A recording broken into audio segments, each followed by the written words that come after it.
आप सभी को मेरा नमस्कार। मेरे प्यारे पंडरिया वासी, छत्तीसगढ़ के मेरे सभी भाई बहन और मेरे पूरे भारतवासी, आज आपके सामने एक ऐसे महत्वपूर्ण विषय को लेकर मैं बात करना चाह रही हूँ, अपनी बात रखनी चाह रही हूँ, जो निश्चित ही हर भारतीय के दिल को छू लेगी। आइए हम साथ मिलकर नरेंद्र मोदी जी, जो हमारे प्रधानमंत्री हैं, उनकी गहरी समझ को प्रणाम करते हैं, जिसने कल वित्त मंत्री निर्मला सीतारमण जी के माध्यम से जीएसटी सुधारों का रूप लिया है। मोदी जी खुद एक गरीब परिवार से आते हैं और इसलिए शायद वो मध्यम वर्गीय परिवारों के, गरीब परिवारों की चुनौतियों को समझते हैं और उसे अंदर तक, अपनी हड्डियों तक महसूस कर पाते हैं। ये सुधार नहीं बल्कि उनके इसी अनुभव से उपजी हुई संवेदनशीलता का परिणाम है। इसकी बारीकी को अगर हम समझें और देखें तो कहीं ना कहीं हमें ये विश्वास होता है कि ये हमारी जिंदगी को रोशन करेगा। प्रधानमंत्री नरेंद्र मोदी जी की समझ का प्रतीक ही है। मित्रों, कल का दिन इतिहास में स्वर्णिम अक्षरों में लिखा जाएगा जब वित्त मंत्री आदरणीय निर्मला सीतारमण जी ने जीएसटी सुधारों की घोषणा की है। एक ऐसा कदम जो प्रधानमंत्री नरेंद्र मोदी जी की गरीबों और मध्यम वर्गीय की चुनौतियों की गहरी समझ को दर्शाता है और उसका जीता जागता प्रमाण है, क्योंकि वे खुद भी बहुत मध्यम वर्गीय गरीब परिवार से आए हैं, जिन्होंने चाय तक बेची है। और छोटी छोटी बचत के क्या मायने होते हैं, बहुत अच्छे तरीके से हमारे प्रधानमंत्री जी जानते हैं। ये सुधार जो जीएसटी में किया गया है, ये सुधार दैनिक जरूरतों के बोझ को कम करेगा। और मैं हृदय से धन्यवाद करती हूँ हमारे प्रधानमंत्री जी का, जिन्होंने साबित किया कि सच्चा नेतृत्व अपनी जड़ों से जुड़कर लोगों की पीड़ा समझता है। यकीन मानिए, ये समझ और ये मजबूती निश्चित ही हम सबको एक नए भारत की ओर, हमारे उज्जवल भविष्य की ओर लेके जा रही है।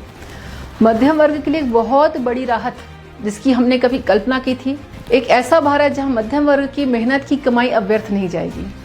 ये जीएसटी सुधार का जादू है, जहां स्लैब को सरल बना करके आवश्यक वस्तुओं पर केवल 5% और गैर आवश्यक वस्तुओं पर 18% का टैक्स रखा गया है, जो कि पहले ज्यादा था, उसे काफी कम किया गया है।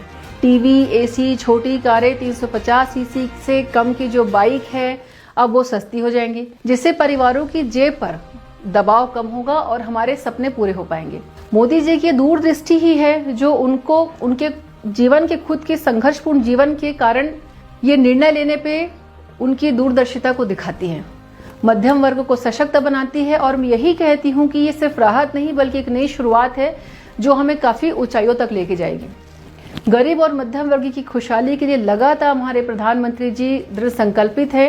कितनी माएँ ऐसी हैं जो अब दवा के लिए चिंता जिनको नहीं करनी पड़ेगी, क्योंकि मोदी जी की वो समझ और गरीबों की रोजमर्रा की चुनौतियों को वो जानते हैं। इसलिए 33 जीवन रक्षक दवाओं पर जीएसटी 12% से 0 और दवाओं पर 5% से 0 कर दिया गया है। ये बदलाव गरीब परिवारों के लिए दवा तक पहुंचने का बहुत आसान बनाएगी, उनके चेहरे पर मुस्कान लौटेगी और जिंदगी को भी आसान बनाएगी। ये समझ एक ऐसा सागर है जो हर गरीब परिवार के दिल को छूता है, और विश्वास करती हूँ कि इस कदम से हमारे भारत देश के गरीब परिवारों को बहुत राहत मिलेगी और एक नया समृद्ध राष्ट्र के निर्माण की जो बात करते हैं, निश्चित ही एक बहुत बड़ा उसकी ओर हमारा कदम है।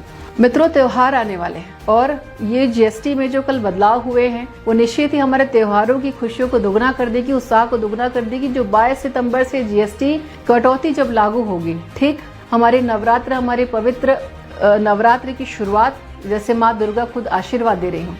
मध्यम वर्ग के लिए त्योहारों की खरीदारी बहुत सस्ती हो जाएगी और घर में साज सज्जा सजाने वाले और यहाँ तक कि उपहारों में भी काफी बचत होगी। परिवारों में हंसी खुशी निश्चित ही दुगनी होगी। मोदी जी का ये समयबद्ध फैसला हमें उत्सवों की सच्ची खुशी देता है। यकीन मानिए, ये नवरात्रि हमें शक्ति और समृद्धि से भर देगा। दिवाली का बम्पर जश्न हमारे लिए नई खुशियां लेकर आएगा, जहाँ सिर्फ रोशनी दियों से नहीं होगी बल्कि हमारे देश में ही निर्मित बहुत सारी वस्तुओं से जो सस्ती हो रही उनसे भी होगी। भारतीय उपभोक्ता, उत्पादक दोनों जीतेंगे और बाजार फिर से रोशन होंगे। अर्थव्यवस्था उछाल मारेगी और मोदी जी की दूरदृष्टि जो मध्यम वर्ग की चुनौतियों को समझती है, हर घर में निश्चित ही खुशियां लाएगी। व्यापार फलेगा फूलेगा और परिवार एकजुट होकर के आने वाले समय में नवरात्र हो, दिवाली हो, दशहरा हो, सारे त्योहार हम मिल करके डबल उत्साह के साथ मनाने वाले हैं। पुनः एक बार हम सब की ओर से हमारे वित्त मंत्री और हमारे प्रधानमंत्री आदरणीय नरेंद्र मोदी जी को मैं हृदय से समस्त छत्तीसगढ़ वासियों के साइड से, मेरे पंडरिया के परिवार के तरफ से बहुत बहुत आभार और उनका धन्यवाद करती हूँ। जय जवाहर, जय छत्तीसगढ़।